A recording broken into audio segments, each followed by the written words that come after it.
Hello, everybody, and welcome to another episode of the Divorced Woman's Guide podcast. How are you doing today? I am Wendy Sterling, your host and your divorced woman's guide to what I am calling choosing you. And today's episode is actually going to speak to a recent experience that I had. As many of you know who follow me on Instagram and Facebook, I was in Hawaii, specifically Maui, on my annual family vacation the week of August 7th, which happens to be my birthday. And yes, we were in Maui when the devastating fires broke out in Lahaina. And I have a very personal story that I wanted to share with you guys today because it was an experience that further awakened my soul and my spirit, and interestingly brought my kids and my partner and his son closer together. It could have been an experience that tore us apart, and it didn't. It had the opposite effect. So I want to share with you guys what had happened and sort of what it was that I went through when I was there. So my family and I, as I said, it was my birthday. And the night of my birthday, we were in Lahaina having dinner at Lahaina Fish Company. And I actually have some pictures off of the railing there because our seat was right on the water overlooking the ocean. And we had the beautiful dinner and such a wonderful time, and walked around Lahaina afterwards and enjoyed the beautiful scenery and walked through all of the amazing businesses that are there, and then went back to our hotel in Kaanapali and went to bed and woke up to the power being out. And my partner, Jeff, and I decided that we should just use the day to go somewhere else on the island where there was power and to kind of make it an adventure with our three boys. And so that is what we did. And little did we know when we left that Tuesday morning on August 8th, which was also the Lion's Gate manifesting day, that we were not going to go back to our resort for the rest of our vacation. And so when we left that morning, we went to the other side of the island and we went into Paia, which is one of my favorite little towns. And while we were there, we were trying to kind of figure out like when we were going to drive back. And, in the meantime, I had gotten a text message from our hotel letting us know that the winds were getting worse. They were probably going to pick up at around 3:00. So our goal was to get back into Kaanapali before then. So we were driving back on the road. It's about a 40-minute drive from where we were to get back to our resort in Kaanapali. And on our way back, we were coming through Lahaina, and we saw that there were power lines starting to be down, and we noticed that there was a fire burning up at the top of the hill. And we heard the sirens, and, you just assume that people are on it and going to put out the fire. So we're driving down and trying to get down to the main street, which is, very close to Front Street, which, as many of you know, burned down.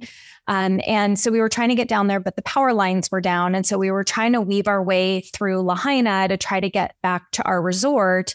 But there's not a lot of roads that get you through there. And so what we ended up having to do was we had to wind our way back through the neighborhood of Lahaina and what's being called Lahaina Luna. And while we were weaving our way back through, all of a sudden, we noticed that the smoke was getting bigger. It was getting darker, which meant that more buildings were burning. And so we were trying to navigate our way through as quickly as possible because at the same time, locals were kind of running around, standing outside, wondering what was going on. No sirens, no warnings, no text messages, nothing was coming through. And I had a gut instinct that we just needed to get the heck out of there, that things were not looking good. And so we wove our way back up and through the town of Lahaina, got ourselves back to like this main bypass road. And literally while we were driving on this road, we drove through such thick smoke that all of a sudden we saw the embers transfer and fly to the other side of the freeway, which are the flames that wound up moving themselves back down and burned all the way down to the ocean.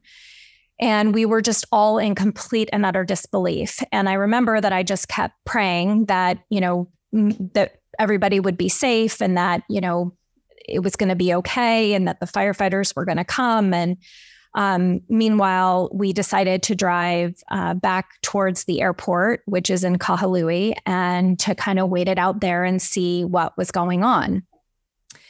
Needless to say, we had no idea how quickly the fire was burning and just what was going to happen within hours of that point. And so after going into Kahului, we parked ourselves at, interestingly, there's a coffee bean there and a market. And so we just got the kids some snacks and some drinks, and we were just kind of waiting it out to see when we assumed we were going to get to go back. And decided to drive and check out the road again, and it was backed up. So we turned around and decided to just go grab dinner and that we would try again later. Well, needless to say, that night we ended up sleeping in our car on the side of the road. And we were on a road where we could even see the fires on Haleakala, which is the town of Kula. We could see that whole side of the mountain engulfed in flames. And we didn't really know what to do. So we figured, we're on the road. There's hundreds of cars around us. Everybody's parked. We're just going to sleep in our car tonight, which is what we did. And I was so activated in the car. I actually barely slept an hour. I was, mama bear. I was on heightened alert. I wanted to make sure my boys were okay. I was constantly checking on my phone. The one blessing of being in our car is that we had power and we were able to charge our phones. We were smart and got gas, so we wouldn't be in shortage of that if, God forbid, we needed to spend more time in the car or drive somewhere else.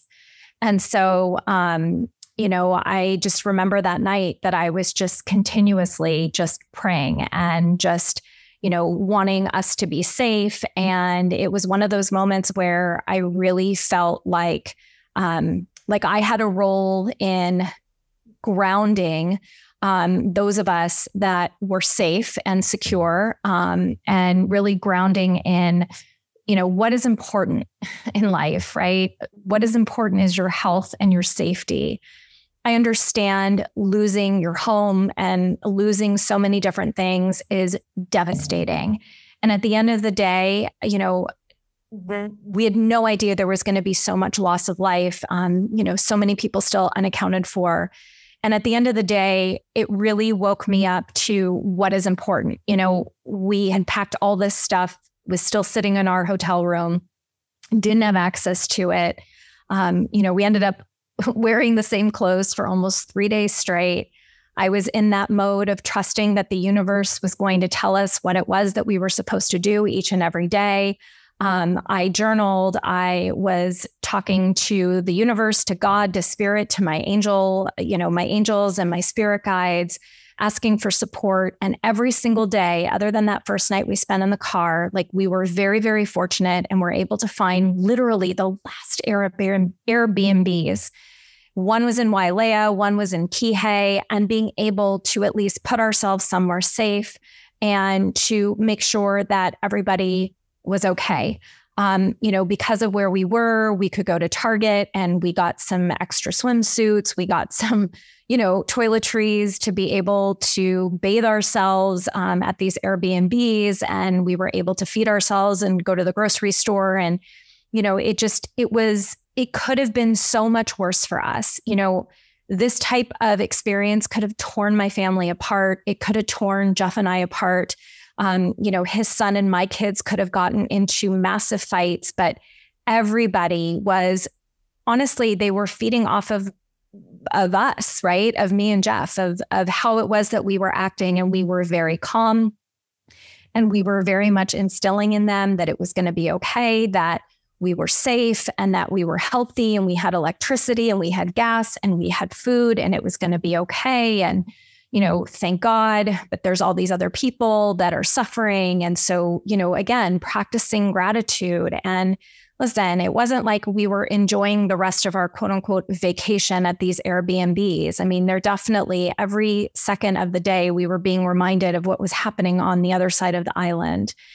And there was this moment where, the kids started kind of panicking a little bit about like, oh my God, my stuff, like my computer, I need it for school. And my son had brought his trumpet on our trip and he's like, my trumpet. And I just looked at them and I said, you know what, guys, we will get our stuff back. It is going to be okay. I know by tomorrow we're going to get our stuff back. We will have it. It's going to be okay. Like, we're going to be okay. And I just kept manifesting that we were going to get our stuff and everything was going to be okay. Lo and behold, I got a text message from our hotel. And this was not a mass message. This was me texting directly to somebody at the front desk. Because again, I had manifested that relationship unknowingly when we got there.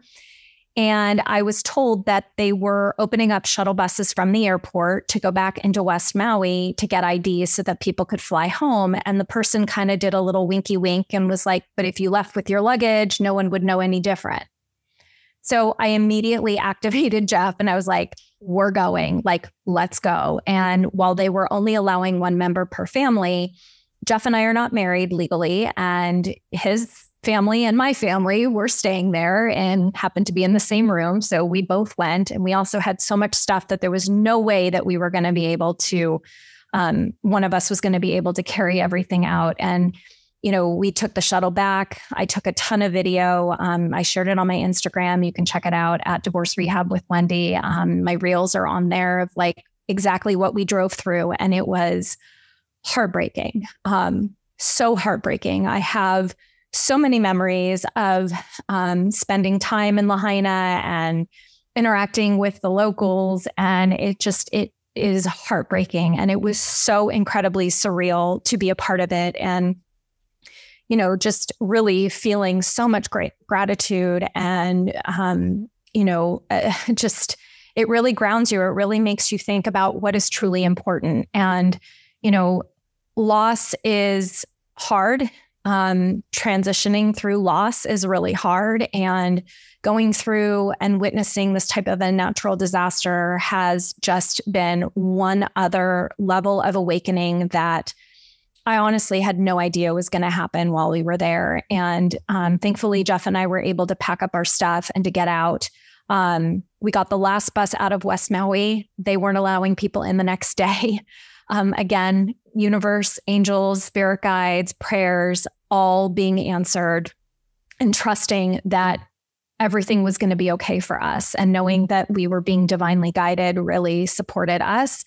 And we were able to get our stuff out and get everything back to our kids. We had to leave them at the Airbnb, and with cell phone lines down, we really didn't have a ton of communication with them while we were in West Maui at our resort, packing stuff up. So we just kept saying, like, if we don't come back, it's because there's no more buses. And, we'll touch base with you guys as soon as we get cell service, and, talking to them and making sure that they were going to be safe. And, again, every moment in my heart, I knew and I trusted that we were being divinely guided, and I knew that we were going to be okay. I knew that our boys were going to be okay.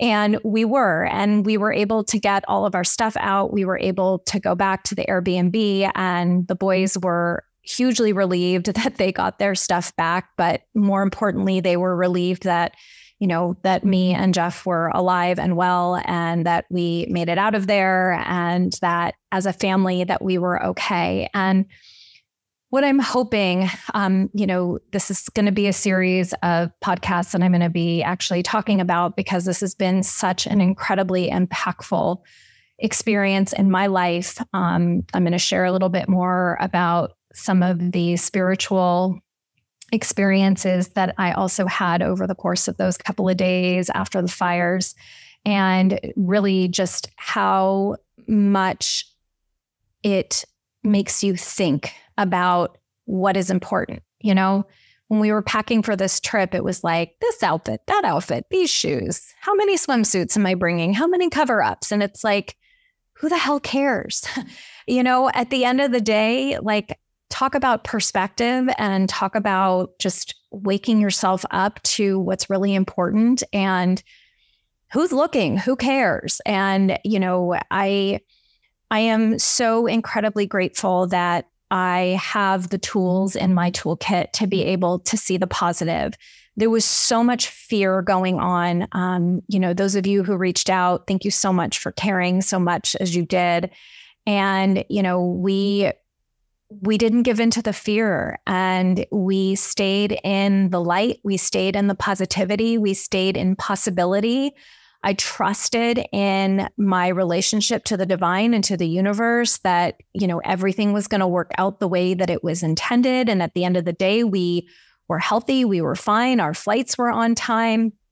And, I think that the way that I want to wrap this episode is really just, inviting you guys to remember when there's so much chaos going on around, that all it takes is a moment to just pause and just breathe and remember what it is that is truly most important in this life. Is it being angry? Is it getting revenge? Is it buying into the chaos? Is it joining, the negativity? It's not. Let those people be, and, be that source of light, be that source of inspiration, because other people are feeding off of you. They're watching you, and especially those close to you, like your kids, are especially sensitive to the energy and the vibrations that you are putting out in those moments. So let this be a reminder to each and every one of you guys.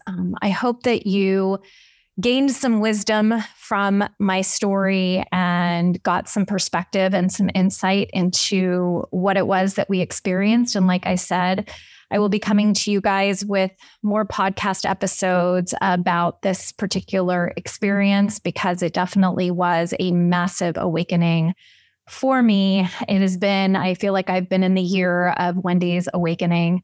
And I'm going to share more details around that with you all. I am sending you guys so much love, light, and joy as always.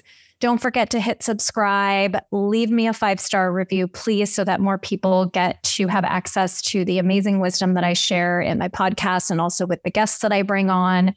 And follow me on social media at Divorce Rehab with Wendy. Follow me on Facebook. I'm on TikTok. I'm on Pinterest. I'm on LinkedIn.